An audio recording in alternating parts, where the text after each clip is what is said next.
제가 기공사로 처음 일을 시작할 때 크라운 기사였는데 처음 일을 시작하다 보니까 뭐든지 다 예쁘게 만들려고 크라운 교환면도 아주 막 공을 들여서 열심히 조각을 했단 말이죠. 그랬더니 지나가던 선임이 그걸 보고 야, 너 그거 폴리싱 하면 다 없어지는데 뭐하러 그러고 있냐 라고 하시는 거예요. 근데 실제로 나중에 폴리싱을 해보니까 그 공들여서 만든 교환면들이 다 무너져 버리는 거죠. 그래서 그때 생각을 했죠. 이게 교환면은 심미적인 것이 아니라 기능적인 면을 더 우선시해야 되는구나 라고 생각을 해서 예전보다는 조금 덜 공을 들이는 대신 교합점이 어떻게 찍히는지, 측방이 안 걸리는지 이런 것들 좀 신경을 써서 만들었던 기억이 있습니다. 근데 캐드캠을 해보니까 비슷한 일이 또 있는 거예요. 엑소캐드에서 전치부를 열심히 디자인을 했어요. 치은이 많이 퇴축되어 있는 환자이기 때문에 검도 만들고 누가 봐도 이건 너무 예쁘다 싶을 정도로 굉장히 공을 들여 디자인을 했단 말이죠.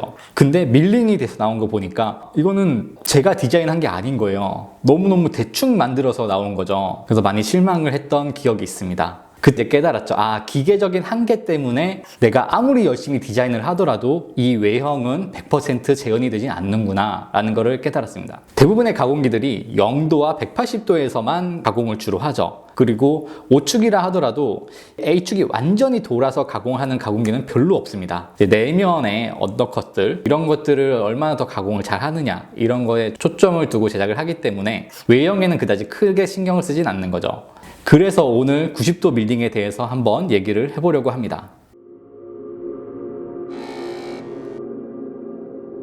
네, 제가 앞서 크라운 조각할 때 얘기를 잠깐 말씀을 드렸는데요. 구치부 크라우닝 같은 경우는 그럴 수가 있어요. 이건 구치부니까, 교환면은 심미적인 부분이 아니니까. 하지만 전치부는 얘기가 좀 달라지는 거예요. 전치부는 이게 진짜 심미적인 부분이거든요. 외형이 정말 예쁘게 나와야 되는데 기능적인 면도 물론 중요하죠. 하지만 심미적인 면도 무시할 수 없는 거예요. 전치부이기 때문에. 그래서 기계적인 한계를 극복하고 어떻게 하면 내가 디자인을 한 것을 100% 다 재현을 해줄 수 있는가에 대해서 고민을 해서 찾은 것이 바로 C클램프입니다. C클램프는 지르코니아 블럭을 잡아주는 클램프의 모양이 C타입으로 생겨가지고 붙여진 이름인데요. 클램프의 한쪽이 오픈되어 있다 보니까 A축이 회전할 때 바의 간섭을 받을 일도 없고요. 이러다 보니 A축을 90도로 세워서 가공을 할 수도 있는 겁니다.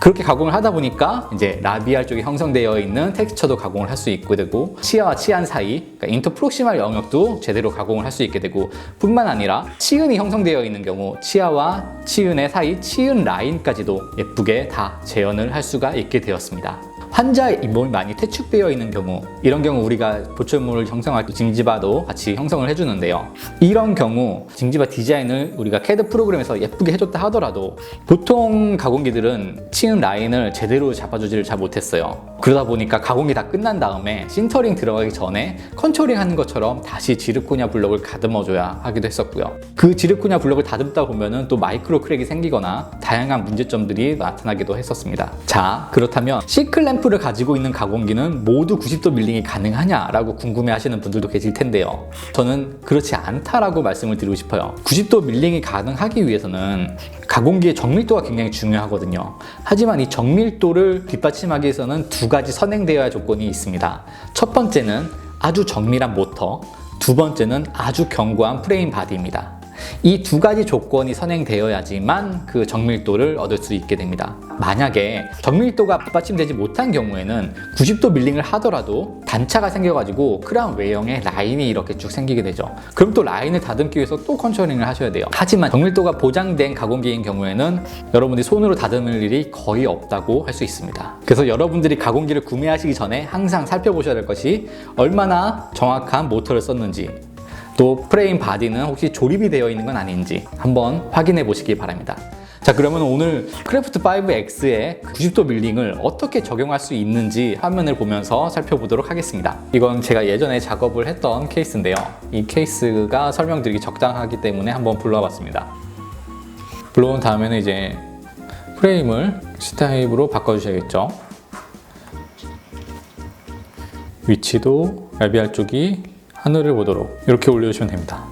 보컬 쪽에 있는 커넥터들도 다 제거를 해주셔야 되고요. 이 다음에 템플레이트 선택할 때 90도 밀링을 선택해 주셔야 됩니다. 이 뒤에 90이라고 적혀 있는 것이 90도 밀링인데 이걸 선택해 주셔야 되고, 건식으로 밀링을 할지 습식으로 밀링을 할지 여러분들이 원하시는 대로 선택을 하시면 됩니다. 저는 이제 건식으로 밀링을 하도록 하겠습니다. 이 다음에 하나 더 추가를 해주셔야 되는 게 바로 핀들의 방향을 선택을 해주셔야 되는데요. 이쪽 바로 정면에서 보는 쪽으로 스핀들이 들어오는 것이 가장 좋습니다. 그래서 마진을 선택하는 창을 열어가지고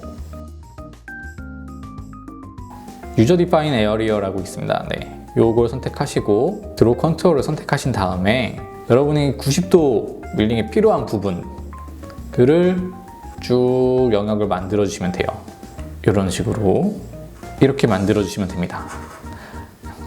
Accept, Close. 여기 보면은 이제 삽입 방향이 이렇게 표시가 되어 있어요.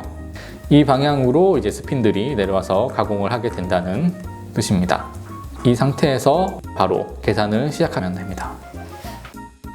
저 같은 경우는 이제 두 개를 제작을 한번 해봤는데요. 하나는 이제 90도 밀링으로 라비알면까지 다 가공이 된 케이스, 다른 하나는 똑같은 케이스인데 90도 밀링을 안 하고 0도와 180도에서만 가공을 한 케이스.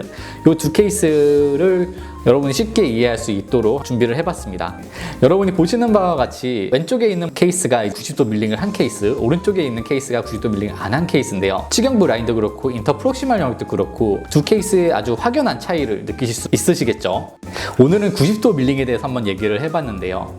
여러분이 공들여 디자인한 케이스를 100% 재현할 수 없다면은 결코 좋은 가공기라고 할 수가 없는 거죠. 저 같은 경우는 제가 디자인한 거를 90도 밀링으로 거의 완벽하게 재현을 하기 때문에 성취감도 크고 만족감도 배로 늘었습니다. 여러분도 크래프트 5X와 함께 이런 성취감과 만족감을 느껴보시기 바랍니다.